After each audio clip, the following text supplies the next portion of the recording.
Bismillahirrahmanirrahim. Assalamualaikum warahmatullahi wabarakatuh. Alhamdulillahirrabbilalamin. Puji syukur kita kehadirat Allah Subhanahu wa taala yang sampai saat ini, sampai detik ini pemirsa kita masih diberikan kesehatan dan juga perlindungan ya oleh Allah Subhanahu wa taala sehingga kita masih dapat menjalankan aktivitas kita sehari-hari.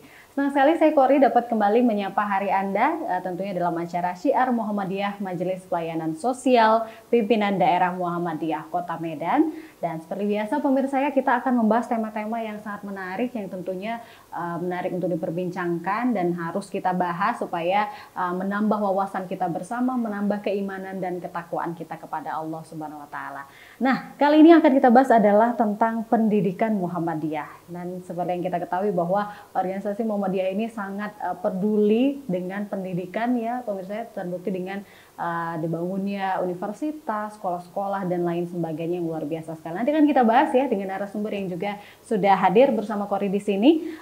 Kita sudah bersama dengan Ustadz Associate Profesor Muhammad Qorib MA. Beliau adalah Wakil Ketua Pimpinan Muhammadiyah Sumatera Utara dan juga Dekan Fakultas Agama Islam UMSU. Assalamualaikum warahmatullahi wabarakatuh. Ustadz, apa kabar Ustadz? Waalaikumsalam warahmatullahi wabarakatuh. Saya dalam keadaan sehat walafiat. Kak Kori apa kabarnya? Alhamdulillah sehat. Amin, senang sekali bertemu Ustadz kembali di sini. Ya, sama-sama Kak. Karena kita temanya ini cukup menarik ya Ustadz ya, kan kita ketahui bersama bahwa masyarakat juga sangat apresiasi sekali ini organisasi Muhammadiyah yang luar biasa, peduli sekali dengan pendidikan ya Ustadz ya. Lalu sebenarnya makna pendidikan di kalau Muhammadiyah itu melihatnya seperti apa sih sehingga peduli sekali terhadap pendidikan? Seberapa pentingnya pendidikan di dalam Islam itu sendiri, Ustaz? Ya, terima kasih Kak Kori. Ini pertanyaan yang sangat luar biasa sebagai sebuah pengantar dari diskusi kita pada hari yang sangat berbahagia ini. Nah, dalam organisasi Muhammadiyah ada sebuah doktrin kolektif yang sudah dipahami secara bersama. Muhammadiyah itu adalah ar-ruju' ilal Qur'an wa sunnah. Rujuk artinya kembali kepada Al-Quran dan Sunnah. Al-Quran dan Sunnah atau hadis Rasulullah Shallallahu Alaihi Wasallam itu menjadi acuan, menjadi panduan dan menjadi inspirasi di dalam kehidupan. Nah, Muhammadiyah mencoba untuk menelusuri bagaimana sebenarnya inspirasi dan perintah pendidikan di dalam Al-Quran. Ternyata sangat banyak. Misalnya Iqra' bismi rabbikal ladzi khalaq, khalaqal insana min 'alaq, Iqra' wa rabbukal akram, alladzi 'allama bil qalam, 'allamal insana ma lam ya'lam. Nah, ini merupakan ayat pertama yang diturunkan Allah Subhanahu wa taala kepada Rasulullah sallallahu alaihi wasallam. Tentu yang perlu untuk kita renungkan adalah mengapa ayat pertama yang diturunkan oleh Allah Subhanahu wa taala kepada Rasulullah justru terkait dengan pendidikan. Kok bukan sholat? Kok bukan puasa? Kok bukan zakat? Kok bukan umroh? Ini artinya dengan pendidikan setiap orang dicerahkan. Maka Muhammadiyah ini merupakan sebuah gerakan pencerahan. Dan Muhammadiyah pada tahap awal oleh Kiai Dahlan itu sebelum berdirinya secara resmi itu diawali dengan gerakan-gerakan pendidikan yang sangat luar biasa. Nah, pendidikan dalam bahasa Al-Quran disebut dengan tarbiyah atau mungkin bisa kita ambil inspirasi dari kata Iqra'. Iqra' itu terambil dari akar kata qoro'a. Qoro'a artinya adalah membaca atau read dalam bahasa Inggris itu. Nah, Iqra' itu juga bisa diartikan dengan mengumpulkan huruf dengan huruf, kemudian menghimpun kata dengan kata, kemudian menghimpun kalimat dengan kalimat sehingga kemudian memberikan makna. Nah, kemudian Iqra' itu juga bermakna meneliti, mengabdi, berbasis penelitian dan seterusnya. Maka kemudian Muhammadiyah melihat bahwa pendidikan merupakan sesuatu yang sangat signifikan dan nggak bisa ditinggal. Bahkan dalam hadis Rasulullah Shallallahu Alaihi Wasallam itu juga dijelaskan bahwa orang-orang yang menuntut ilmu dalam dunia pendidikan ini juga merupakan jihad fisabilillah, sangat luar biasa. Jadi jihad itu bukan hanya angkat senjata ke medan perang. Jihad dalam konteks pendidikan itu juga merupakan bagian ibadah yang juga sangat-sangat luar biasa. Makanya kemudian dalam konteks ini Muhammadiyah belakangan oleh para pakar disebut sebagai organisasi schooling. Adalah organisasi pendidikan. Schooling itu kan terambil dari akar kata school. Lalu kita mengartikan school itu sebagai sekolah. Iya. Padahal schooling di situ arti utamanya adalah bahagia. Maka orang yang pergi ke sekolah adalah orang yang akan merasakan kebahagiaan. Ini kan berbeda dengan masyarakat kita. Masyarakat kita, khususnya anak-anak, banyak yang stres pergi ke sekolah. Ini sangat ironis sekali dengan makna dari sekolah itu sendiri. Nah, kemudian Muhammadiyah juga dikenal sebagai organisasi caring. Artinya organisasi yang peduli dengan berbagai macam kesusahan orang lain. Maka punya banyak panti asuhan. Nah, Muhammadiyah juga dikenal sebagai organisasi curing, artinya menyembuhkan. Karena Muhammadiyah punya banyak rumah sakit. Rumah sakit Muhammadiyah besar-besar. Terutama yang ada di Jawa Timur, kemudian di Jakarta. Dan di Kota Medan ini ada rumah sakit Muhammadiyah. Di bawah pimpinan wilayah Muhammadiyah, kemudian dikelola secara langsung oleh Universitas Muhammadiyah Sumatera Utara. Nah, kita kembali kepada konsep pendidikan dalam pandangan Muhammadiyah. Nah, Muhammadiyah ini dalam konteks pendidikan sebenarnya menerapkan apa yang disebut dengan living values. Living values itu misalnya keadilan, kejujuran, kemudian menghormati orang lain, kedisiplinan, dan seterusnya. Ini yang menjadi titik tekan bagi Muhammadiyah. Kemudian Muhammadiyah dalam konteks pendidikan diterima oleh segenap lapisan bangsa Indonesia, tidak hanya oleh umat Islam. Misalnya di Nusa Tenggara Timur itu ada Universitas Muhammadiyah Kupang atau UMK. Dan itu selalu diplesetkan orang, yaitu Universitas Muhammadiyah Kristen. Kenapa? Karena 90% mahasiswanya itu beragama non-Muslim, Kristen dan Katolik. Dan yang sangat luar biasa hubungan antara Muhammadiyah dalam konteks pendidikan dengan para pastor, dengan para pendeta sangat luar biasa. Bahkan tak jarang Muhammadiyah itu menerima sumbangan dana, kemudian sumbangan tanah untuk gerakan pendidikan Muhammadiyah. Bukankah ini merupakan sebuah contoh ideal untuk membangun Indonesia ini? Nah, kemudian di Provinsi Papua, kemudian di Papua Barat, itu juga ada universitas-universitas Muhammadiyah. Dan 80% itu mahasiswanya adalah non-Muslim. Bahkan di Universitas Muhammadiyah Malang, khususnya di Fakultas Agama Islam, itu banyak non-Muslim yang mendapatkan gelar master maupun doktor. Itu karena mereka belajar pendidikan Islam dengan amat luar biasa. Jadi belajar di lingkungan Muhammadiyah tak harus menjadi seorang Muslim. Kalau menjadi seorang Muslim, konversi itu Islam, itu alhamdulillah. Tapi juga Muhammadiyah tidak memaksa mereka untuk menjadi seorang Muslim secara baik. Betapa luar biasanya Muhammadiyah dalam konteks pendidikan. Nah, kemudian saya juga ingin menyampaikan kepada Kak Kori terkait dengan kontribusi pendidikan Muhammadiyah untuk dunia. Nah, sekarang ada sekolah Muhammadiyah di Melbourne yang baru diresmikan oleh pimpinan pusat Muhammadiyah. Kemudian ada Universitas Muhammadiyah di Malaysia. Kemudian ada sekolah dan TK yang dimiliki oleh Muhammadiyah dan itu ada di Mesir.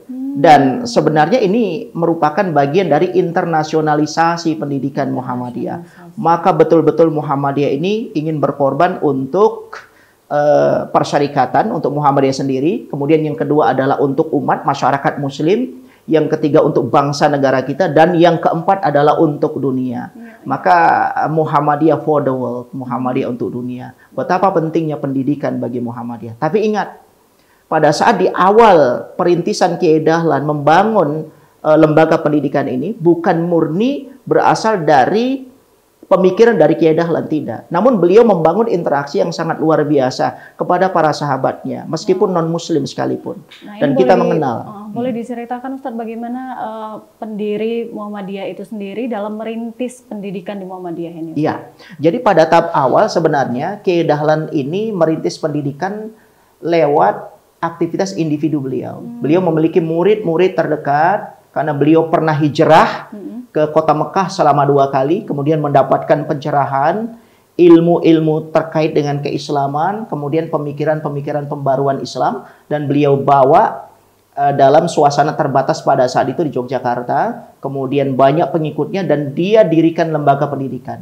yang sangat luar biasa. Pada saat madrasah sudah berdiri, kemudian ada siswanya, kemudian ada gurunya, dan pada satu saat kekurangan dana untuk membayar guru yang ada di sekolah itu, nah Kiai Dahlan itu berani berkorban. Maka lembaga pendidikan Muhammadiyah itu bisa didirikan dan bisa maju karena keikhlasan orang-orangnya. Dan Kiai Dahlan itu mendirikan lembaga pendidikan itu, kemudian lembaga pendidikan sudah berjalan secara baik, pada saat misalnya ada masalah seperti kekurangan gaji dari guru yang mengajar di sekolah yang beliau dirikan itu, Kiai Dahlan tak segan-segan dan tak sungkan-sungkan untuk menjual perabotan rumahnya itu. Setelah laku, uangnya itu digunakan untuk membayar gaji dari guru-guru yang ada. Ini keikhlasan yang sangat luar biasa. Maka lembaga pendidikan di Muhammadiyah tidak akan pada besar kalau seandainya tidak diawali dengan sifat ikhlas yang sangat luar biasa. Dan Kiai Dahlan adalah orang yang sangat paham bahwa sebuah bangsa akan maju itu kalau seandainya dia boros dalam tanda kutip untuk konteks pendidikan. Maka kalau bangsa kita ini ingin maju, maka pendidikan harus dikejar. Jepang adalah bangsa yang sangat boros terkait dengan pendidikan. Saya contohkan begini, Kak Kori. Penduduk Jepang itu 150 juta. Penduduk Amerika itu 350 juta. Tapi toko buku yang ada di Jepang itu sama banyaknya dengan toko buku yang ada di Amerika. Jadi kalau kita pergi ke Jepang itu, pada saat bersama dengan orang-orang Jepang, mereka duduk, mereka tak bermain gadget, tapi mereka membaca buku. Mereka naik kereta api yang sangat kencang itu, bullet train itu, mereka juga membaca buku. Bahkan mungkin di toilet mereka juga membaca buku. Maka sekarang siapa yang tak kenal dengan Jepang? Nah, pada tahun 1945, Jepang dibom atom oleh Amerika Serikat pada tanggal 6 dan 9 Agustus tahun 1945. Kaisar Hirohito berpidato di depan bangsanya. Jangan sedih melihat bangunan-bangunan yang hancur. Saya ingin bertanya kepada kalian, berapa guru yang masih tersisa? Ini merupakan sebuah pertanyaan yang menggelegar. Dengan guru itu, ini terkait dengan pendidikan. Dan bangsa Jepang bisa dididik. Kemudian mereka maju seperti sekarang ini. Itulah Jepang. Dan kalau kita ingin maju, maka kemudian kita jangan segan-segan dan malu mencontoh dari bangsa lain. Dan Muhammadiyah sudah mencontohkan untuk itu. Luar biasa sekali. Luar biasa. Untuk negara agar supaya maju, pendidikannya dulu harus diperbaiki. Pasti. Luar biasa Pasti. sekali. Nah, lalu yang ingin saya tanyakan, apa yang sudah dilakukan oleh Muhammadiyah sampai sejauh ini dalam mencerdaskan anak-anak bangsa, dan tentunya sangat luar biasa sekali sampai saat ini banyak sekali lembaga-lembaga pendidikan yang sudah didirikan ya Ustadz ya? Iya. Jadi gini Kak Kori, kalau seandainya ada 1 atau 2 atau 3 orang Muhammadiyah yang kumpul, itu yang akan dibahas adalah lembaga pendidikan apa yang akan kita dirikan. Kalau ada kegiatan-kegiatan di Muhammadiyah harus bawa uang. Dan itu tidak pernah dipaksa. Kalau seandainya ada Masjid Taqwa Muhammadiyah yang berdiri misalnya, maka warga Muhammadiyah akan menangis kalau seandainya uangnya itu tidak disumbangkan untuk turut serta membangun masjid itu. Orang Muhammadiyah akan menangis pada saat ada sekolah yang didirikan, uangnya tidak masuk dalam bagian donasi di situ. Ini warga Muhammadiyah. Maka di Muhammadiyah itu kita mengenal gerakan amal soleh. Setiap ada pertemuan, setiap ada pengajian, setiap ada rapat dan seterusnya, itu ada gerakan amal soleh. Maka Muhammadiyah ini adalah gerakan filantropi yang sangat-sangat luar biasa. Luar biasa sekali, ini sangat luar biasa pemirsa dan sangat menarik sekali. Nanti akan kita lanjutkan lagi perbincangan yang menarik ini pemirsa, untuk itu tetaplah bersama kami.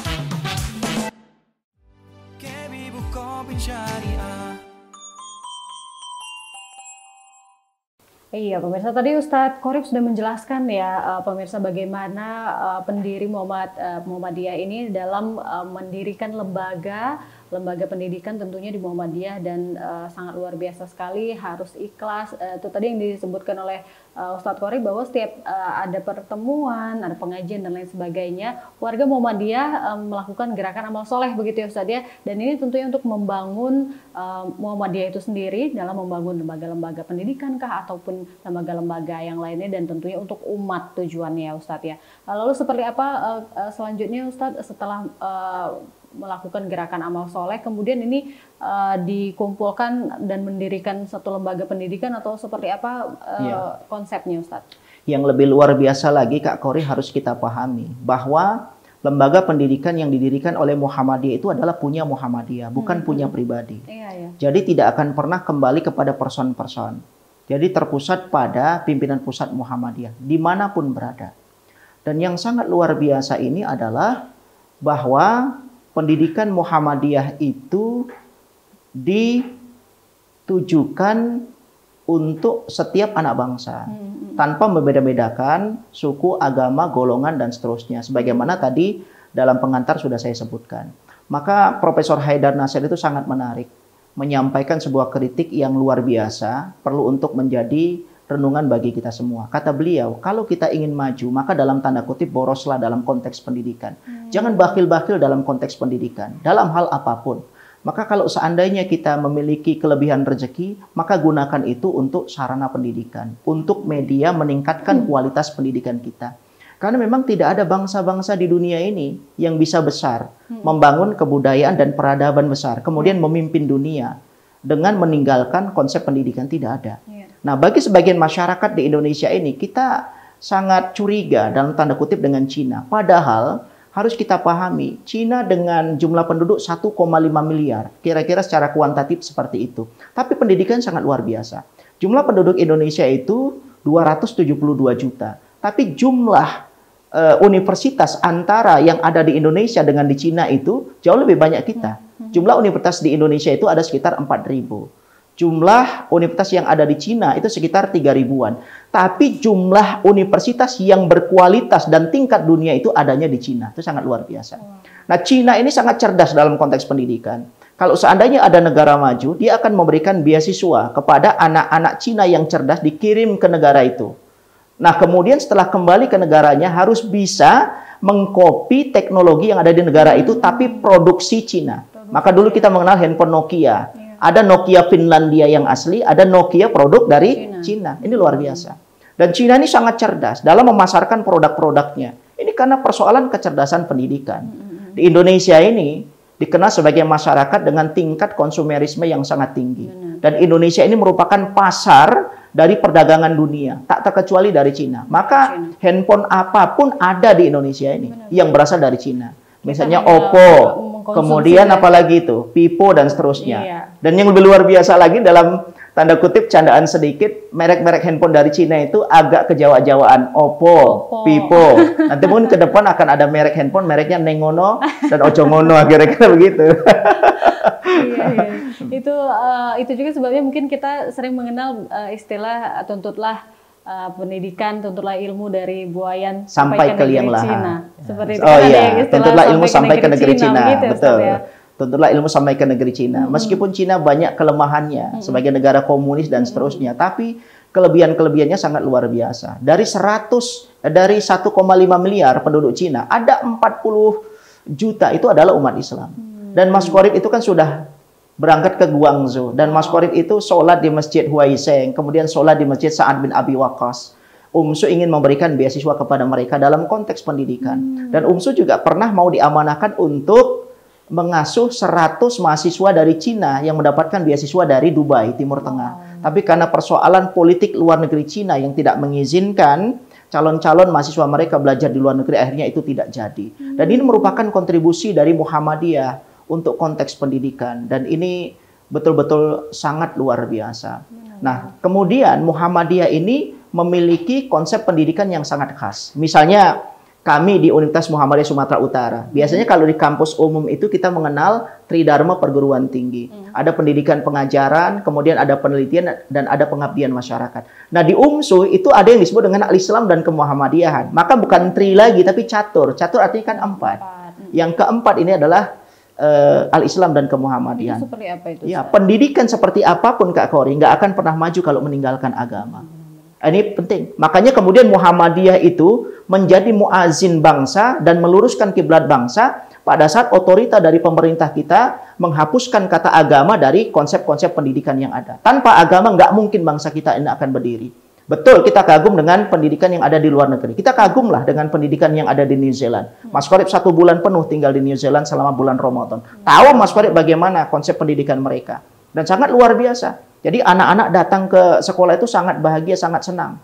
Tapi kemudian dalam konteks tertentu etikanya kan juga perlu untuk kita kritik secara baik. Gitu. Nah, tapi ada juga yang kita contoh dari New Zealand tuh, misalnya begini. Seorang anak tuh pada saat TK SD itu diajarkan pelajaran-pelajaran yang melembutkan jiwa mereka. Misalnya mereka itu diajari bermain biola, kemudian diajari bermain piano dan seterusnya supaya mereka lembut. Bahkan nilai fisika, kemudian nilai matematika anak-anak di New Zealand itu lebih di bawah, lebih rendah lagi daripada nilai matematika dan fisika anak-anak yang ada di Indonesia. Tapi tingkat kejujuran di sana sangat luar biasa. Nah, kemudian anak-anak di Finlandia itu tidak ada sistem kelas. Jadi mereka itu akan berhasil dan akan menjadi orang sesuai dengan bakatnya. Ini yang dikembangkan oleh Muhammadiyah sebenarnya. Jadi Muhammadiyah itu mengajarkan kejujuran, kedisiplinan, sampai kemudian praktik-praktik yang sangat luar Iya, biasa. itu tadi yang Ustadz sebutkan living values Living itu values tadi ya, itu Ustadz penting. ya. Kalau Ustadz melihat konsep pendidikan yang ada di Indonesia sekarang ini seperti apa sih Ustadz? Bagaimana Muhammadiyah menilainya? Adakah kritikan ataupun adakah perbaikan-perbaikan yang harus kita lakukan untuk kemajuan pendidikan Sangat. Indonesia? Muhammadiyah itu memberikan kritik terhadap pendidikan kita, itu yang berorientasi pada aspek kognitif.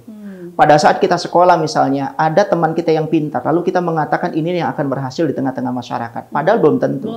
Dia unggul dalam aspek kognitif, pada aspek akal otak, kepintaran akademik saja. Padahal aspek kognitif sekarang itu sudah banyak dikritik. Misalnya kita baca buku Daniel Goleman misalnya yang menulis karya-karya yang sangat cerdas yang menjelaskan bahwa sekarang ini ada yang disebut dengan kecerdasan sosial, ada yang disebut dengan kecerdasan entrepreneurship, ada yang disebut dengan kecerdasan spiritualitas dan seterusnya. Nah, anak-anak dengan kecerdasan intelektual itu paling-paling jadi guru, paling-paling jadi dosen, paling-paling jadi profesor. Tapi anak-anak dengan kecerdasan sosial tak hanya jadi profesor, tak hanya jadi guru, tapi dia juga bisa menjadi pemimpin dari sebuah kota, pemimpin dari sebuah provinsi, kemudian pemimpin dari sebuah bangsa ini. Dan ini yang disebut dengan kecerdasan emosional ini.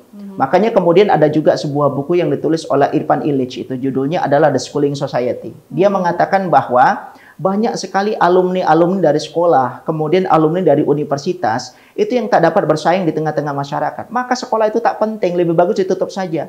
Tapi banyak orang yang tak sekolahan, tapi dia berhasil di tengah-tengah masyarakat. Mark Zuckerberg, kemudian pemilik Microsoft itu Bill Gates dan seterusnya. Pendidikannya tak sampai profesor, tapi dunia guncang dengan pemikirannya, baik dalam pengertian yang positif atau kritikan-kritikan yang diberikan kepada mereka. Jadi Muhammadiyah itu lebih melihat pada persoalan living values itu yang sangat penting itu. Nah, makanya kemudian dalam konteks kampus itu saya contohkan dengan catur dharma perguruan tinggi, yaitu al-Islam dan kemuhammadiyan. Aspek agama itu tidak bisa ditinggalkan sama sekali. Seperti yang kita ketahui bahwa ada IQ, EQ dan juga SQ ya Ustadz ya. Ini juga yang harus saling menguatkan begitu ya Ustadz ya, tidak bisa terlepas satu sama lain begitu ya Ustadz. Iya, makanya kemudian tadi saya menyinggung juga kecerdasan entrepreneur. Cina itu sangat cerdas dalam konteks entrepreneur. Ya, Kak Kori kalau ke Amerika membeli aksesoris-aksesoris di toko-toko itu yakin saya produk dari Amerika, produk dari Cina. Nah, kalau seandainya Kak Kori belanja sesuatu di Korea Selatan, yakin saya itu produk juga dari Cina. Kalau belanja sesuatu di Australia dibawa ke kita, itu yakin saya itu berasal dari Cina. Betapa cerdasnya Cina dalam konteks perdagangan ini. Dulu Nabi kan juga pernah menyontohkan kita bahwa beliau juga merupakan pedagang. Dan ingat, Kiai Dahlan juga merupakan pedagang batik. Selain beliau merupakan tokoh pendidikan, beliau juga pedagang batik dan jualan batik. Karena pedagang itu jiwanya jauh lebih merdeka dan tak bisa dikuasai dan didoktrin oleh apapun. Luar biasa sekali. Nah, ini semangat dari pendidikan yang ada diterapkan oleh Muhammadiyah ini luar biasa sekali pemirsa. Nanti kan kita bahas lagi ya dengan Ustadz Qorib. Untuk itu pemirsa tetaplah bersama kami.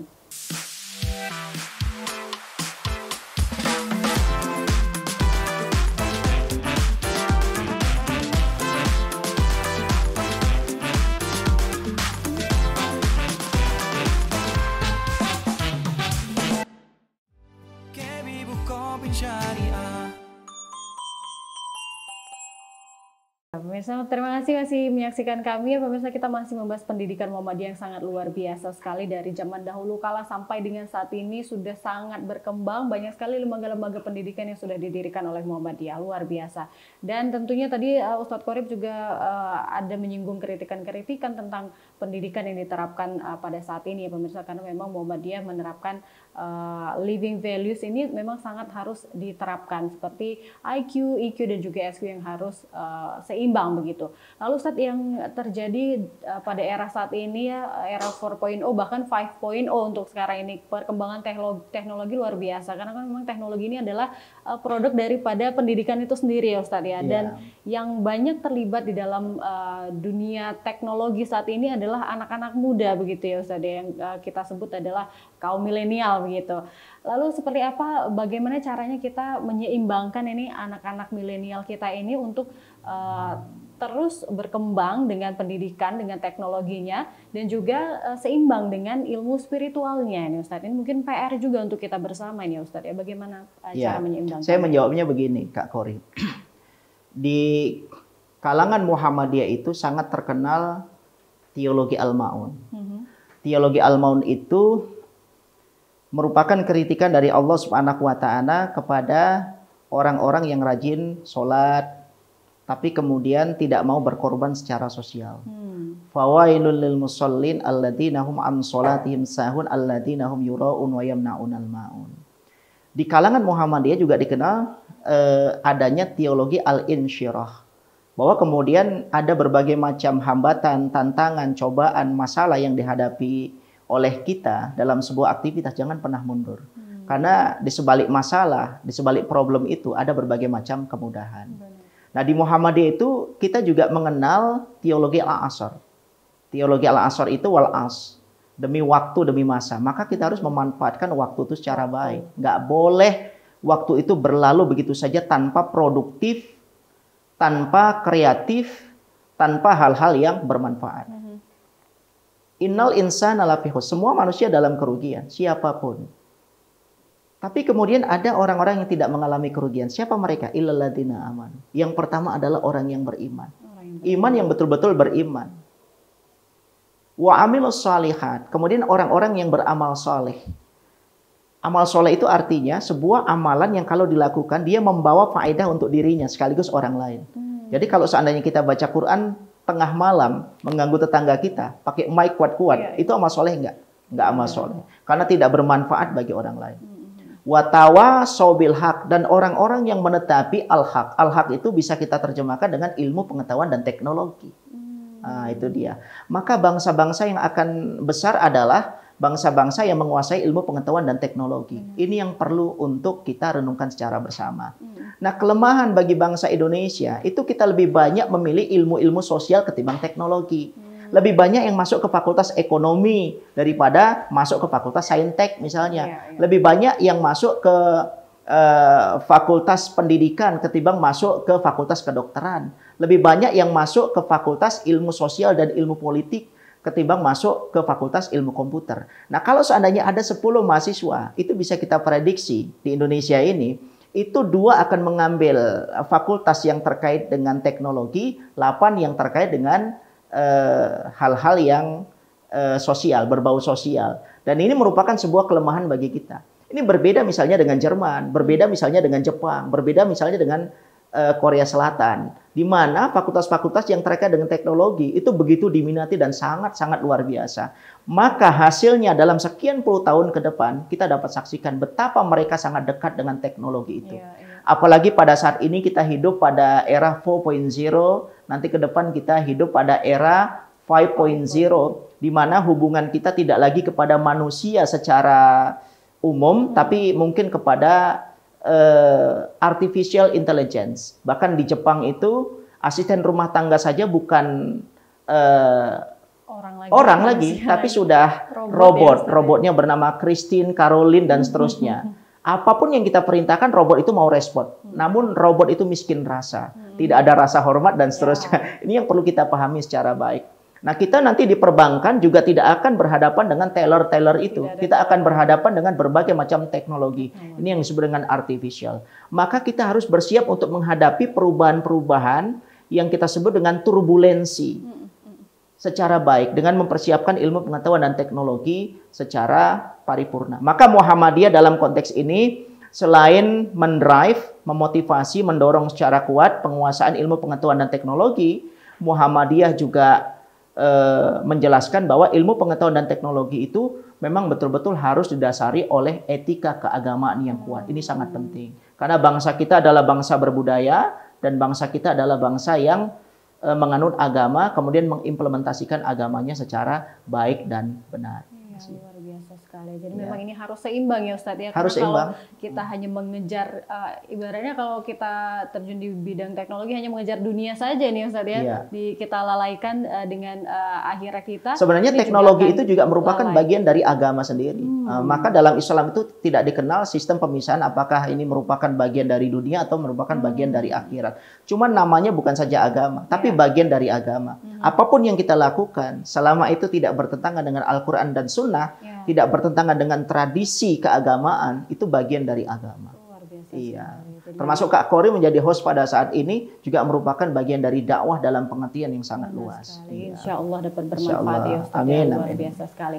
Nah, kalau kita melihat ini Muhammadiyah kan sangat mendukung segala aspek begitu ya Ustadz ya. Iya. Apalagi untuk perkembangan zaman yang memang harus diikuti. Dan saat ini 5.0 ini kan memang teknologi sangat luar biasa sekali berkembangnya Ustadz ya. Memang luar biasa sekali. Ini menjadi PR kita bersama bahwa anak-anak bangsa, anak-anak milenial ini harus kita dorong juga, kita push juga untuk tetap berkembang, untuk bisa berkembang di zamannya ini, zaman yang saat ini era digital, tetapi juga tidak melupakan agamanya. Tetap spiritualitas itu harus tetap ditingkatkan.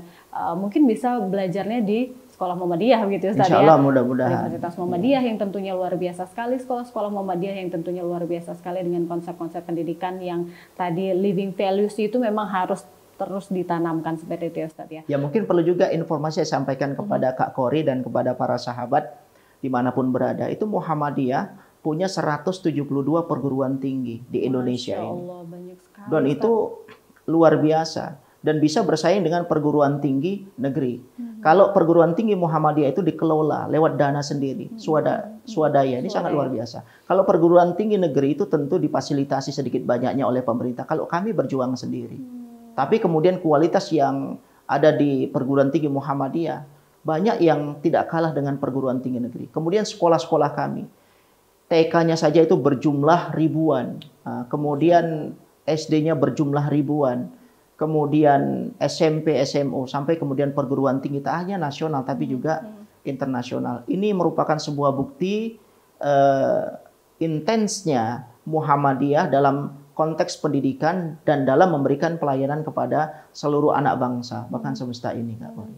Perkembangan pendidikan ataupun lembaga pendidikan Muhammadiyah dari dulu sampai zaman saat ini, kalau Ustadz melihatnya seperti apa perkembangannya? Ya tentu otomatis yang pertama ciri khas pendidikan Muhammadiyah itu catur dharma itu tadi, al-Islam dan kemuhammadian. Tapi kemudian Muhammadiyah itu selalu inline dan selalu sami'na wa ta'na, tapi juga bersikap kritis terhadap berbagai macam regulasi yang ada di negara kita ini. Nah, Muhammadiyah ini merupakan bagian dari gerakan sipil Islam atau civil society. Civil society itu melakukan dua hal. Yang pertama cek dan yang kedua adalah balance. Cek itu memberikan kritikan-kritikan konstruktif kepada pemangku amanat di negara kita ini. Kemudian balancing, di mana negara tak hadir dalam konteks pendidikan, Muhammadiyah hadir di sana. Mana yang lebih banyak, perguruan tinggi negeri atau perguruan tinggi Muhammadiyah? Banyak perguruan tinggi Muhammadiyah. Ini harus kita pahami dengan baik. Dalam konteks ini Muhammadiyah memberikan kontribusi yang terbaik untuk kepentingan bangsa kita ini. Masya Allah, luar biasa sekali, luar biasa pemirsa, dan kita doakan bersama mudah-mudahan Muhammadiyah terus berkomitmen, terus istiqomah begitu, tetap mengembangkan lembaga-lembaga pendidikan yang ada di Indonesia, walaupun pemerintah mungkin tidak terlalu banyak berperan begitu, tetapi Muhammadiyah tetap berkontribusi dalam pendidikan anak-anak di Indonesia untuk mencerdaskan anak-anak bangsa tentunya lewat pendidikan yang juga luar biasa. Terima kasih Ustadz Associate Profesor Muhammad Qorib MA yang telah hadir di podcast kami, yang telah memberikan informasi luar biasa terkait dengan pendidikan yang ada di Muhammadiyah. Terima kasih pemirsa, mudah-mudahan ini dapat menjadi pencerahan kita bersama, menjadi wawasan kita bersama ya pemirsa ya. Baik. Dan pemirsa, saya kembali mengingatkan kepada Anda untuk terus memberikan komentar terbaik Anda di kolom komentar ya, karena nanti akan ada 3 komentar terbaik yang dipilih oleh KB Bukopin Syariah dan akan diberikan hadiah yang menarik juga tentunya. Jangan lupa di-subscribe, di-share ya podcast kami ini, dan mudah-mudahan dapat bermanfaat untuk seluruh umat yang menontonnya. Terima kasih pemirsa. Billahi taufik wal hidayah. Wassalamualaikum warahmatullahi wabarakatuh.